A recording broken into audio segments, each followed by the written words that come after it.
Hola, ¿qué tal? Saludos, muy buenas y bienvenidos una vez más a Fútbol 360 Net Braining. Como digo yo siempre, no a mi canal, sino a vuestro canal.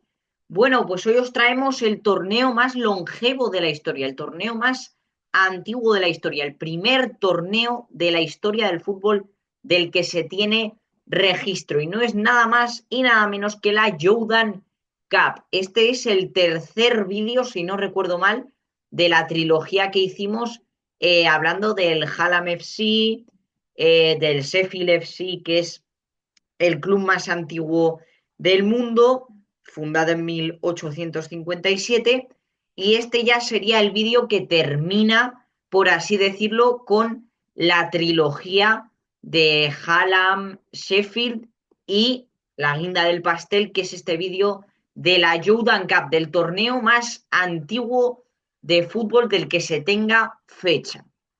Bueno, vamos a comenzar con el vídeo. Vamos a ver un poquito el origen y las reglas de la Jordan Cup. Bien, la Jordan Cup se creó en 1867, siendo así, como hemos dicho ya, el torneo más antiguo del que se tiene registro, ¿no? Este torneo de la Jordan Cup surge en 1867 como una idea de una asociación de Sheffield en la que participaban, pues, hombres, digamos, muy influyentes de la época, ¿no? Como aquel que puso su apellido al torneo, que fue el señor Thomas Jordan, fundador del Teatro Surrey de la ciudad de Sheffield. Eh, claro, se juntan, ya sabéis que los dos primeros clubes de la historia fueron el Sheffield FC y el Hallam FC, que también estaba situado en la ciudad de Sheffield. Con lo cual, esto generó una nueva corriente deportiva en Inglaterra y los hombres más influyentes de aquella época empezaron a interesarse por el fútbol. Y fue el caso del señor Thomas Jordan, que era fundador del Teatro Surrey, que aparte de ser el teatro más antiguo de toda Inglaterra, es, bueno, fue durante mucho tiempo uno de los teatros ilustres de toda Europa, pues fue el señor Thomas Jordan el que se interesó, uno de aquellos hombres poderosos e influyentes de aquella Inglaterra, que se interesó tanto en el fútbol que de hecho dio origen a esta copa. ¿Vale? Bien, la Jordan Cup, como ya hemos mencionado en otros vídeos, la Jordan Cup tenía unas reglas bastante diferentes al fútbol que conocemos hoy en día. El otro día os dije que las reglas de la Jordan Cup, esas primeras reglas, estaban hasta más cerca del rugby que del propio fútbol. Bueno, las reglas eran 12 jugadores por equipo en vez de 11, jugaban 12 contra 12. Existían dos formas de anotar en un partido, los goals, que son como los goles actuales, pero sin unas porterías tal como las conocemos hoy en día. Las porterías eran bastante diferentes, eran los dos palos y el travesaño, eso sí, pero tenían como una barrerita en medio entre palo y palo. Y no podías meter el balón por abajo, sino que lo tenías que meter por arriba.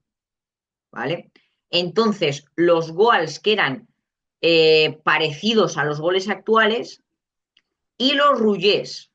Luego estaban los rullés que se anotaban en zonas contiguas a los goals.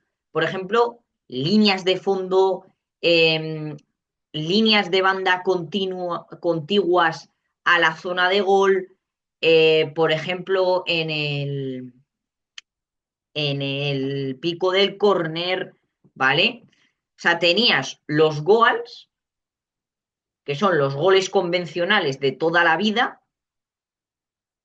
y los rullés, que era que cuando tú llegabas a una determinada zona del campo, como hemos dicho que eran las líneas de banda cerca de las porterías, las esquinas de córner, te daban un rouget, ¿vale? El resultado final normalmente lo determinaba el número de goals que conseguía cada equipo. Aún así, en caso de empate lo definían los roullés, es decir, los roullés estaban para que si se empataba en goals, desempatar el partido. Los roullés eran un método de desempate. Los partidos normalmente eran de 90 minutos. Esa es la única regla que se asemeja al fútbol de hoy en día. Los partidos ya desde el primer momento eran de 90 minutos.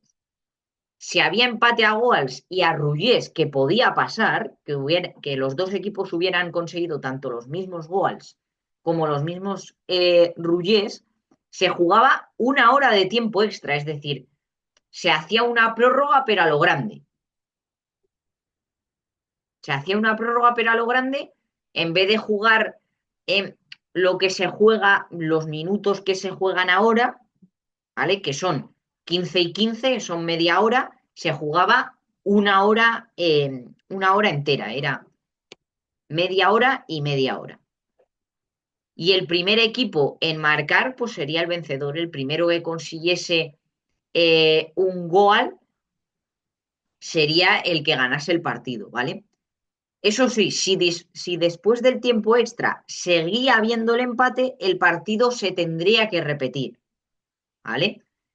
Es decir, si llegábamos al final de esa hora extra con ese mismo resultado de empate a goals y a roullés, el partido se tenía que repetir, ¿vale?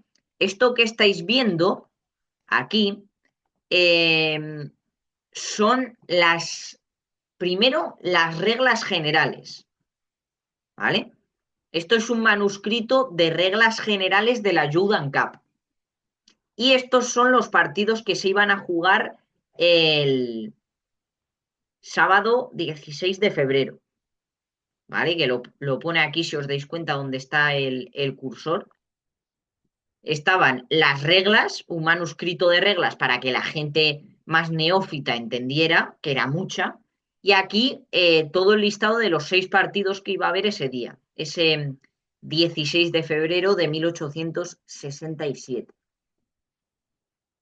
Bueno, vamos con el desarrollo de aquella Jordan Cup. La Jordan Cup además es un torneo muy extraño porque es un torneo que solo se ha jugado una vez. Es decir, la edición de 1867 fue la primera y la última edición de la Jordan Cup.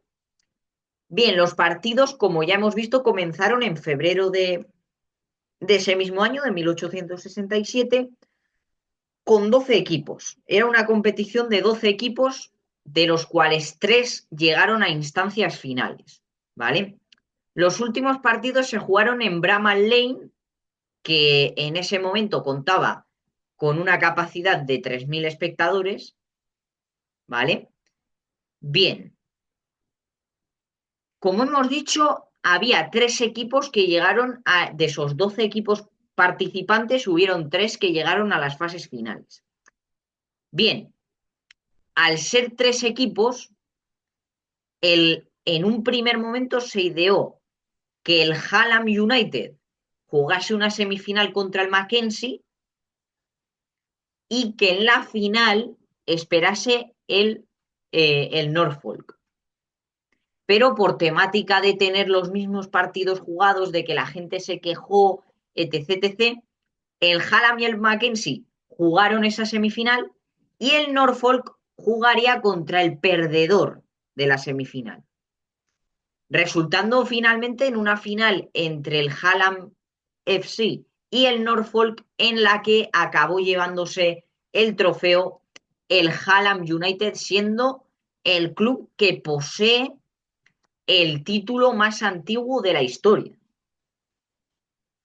¿vale? Como bien pone aquí, Winners of the World's First Football Trophy. Bueno, curiosidades de la Jordan Cup. Vamos a contaros 3 curiosidades bastante rapiditas, bastante fáciles, cortitas y al pie de la Jordan Cup. Bueno, actualmente el único equipo participante de la Joudan que sigue en activo es el Hallam FC. O sea, el único de todos esos equipos que participó en la Jordan Cup, el único que todavía sigue vigente es el Hallam. Y me diréis, bueno, está el Sheffield FC y tal. Sí, pero el Sheffield FC no quiso participar en aquel trofeo, por lo que sea. Si queréis, os lo puedo buscar y en otro vídeo os lo puedo contar más detenidamente. Pero la cosa es que el Sheffield FC no participó, resultando que el Hallam sea el único equipo que sigue en activo después de todo aquello, ¿no? La entrada para ver los partidos tenía un coste de 3 chelines. Es decir, eh, 3 chelines que era la moneda anterior a la libra esterlina, ¿vale? Daros cuenta que 3 chelines equivalen a 0,02 euros, es decir, a 2 céntimos. La entrada para ver el partido era de 2 céntimos, ¿vale? Luego de ser entregado el trofeo, no mucho después de que le entregaran el trofeo al Hallam United, la Jordan Cup se extravió y no apareció hasta 1997 en manos de un coleccionista escocés que llamó y notificó al Hallam que él era que tenía él el trofeo en su poder y el club se lo compró por 1.600 libras esterlinas, lo que hoy en día equivaldría a unos 1920,96 euros, más o menos, ¿no? Unos por 2.000 euros, ¿vale? Bueno, pues hasta aquí va a llegar el vídeo. Espero de verdad que os haya gustado tanto este vídeo como la trilogía de vídeos que hemos hecho. Muchísimas gracias por todo el apoyo, que sabéis que sin vosotros esto no sería para nada posible. Un abrazo, nos vemos el viernes a las 8 de la tarde en Twitter en La Cruceta. Adiós, adiós. Bueno, a las 8 de la tarde no, a las 5 de la tarde, perdón. Adiós, adiós. Hasta la próxima.